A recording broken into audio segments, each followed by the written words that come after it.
magkagugma. Nahuli kam nga nagapangawa sa mga tangke sa LPG sa Barangay Alihis, Bacolod City. Mga sospek gilayon nga nadakpa. Garing balita ang aton gintutugan.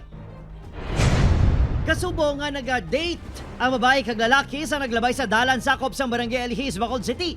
Pero gulpi nga nagbalik ang lalaki kag nagdiretso sa suludlan sa mga LPG tanks nga naka-display. Ginbungkag sini ang padlak kag madasig nga ginhakwat ang duha ka mga tangke.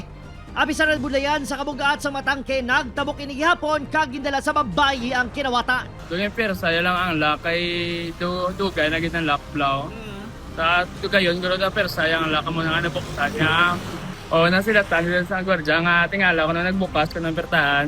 Pero malas sa duha, bold akto sila nakita sa CCTV. Gani, nagpangayos ang bulig ang mga trabahador kaya nadakpan ang duha sa bulig sa mga residente. Ang premises namin protected by CCTV cameras. 24-hour shifts niyang gagwardya sa amon mong. Nakita niya na may gabitbit sang duha ka LPG na sa other side. So ginguaan niya. Singgit siya kawatan-kawatan. Ginkilalang duha nga sa Alfonso Francisco, 26 anyos, kag Josie Delgado, 31 anyos, sang barangay Singkang Airport. Wala sila background actually, but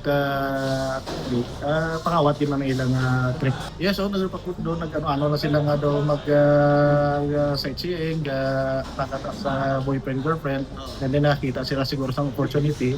Wala kuno, nagpasaka sa reklamong tagiya, sang baligyan bangod na bawi ang kinawatan. Sa part namon, nag-ano kami, siyempre arang kita, nakwata na ang atong mga suspect, kag ang among itanong ko, gusto tayo filing naman ng kaso, pero at least mabuhay na tamang wala. Opo, Kiril Casilio, Adrian Brepos, 1 Western Visayas.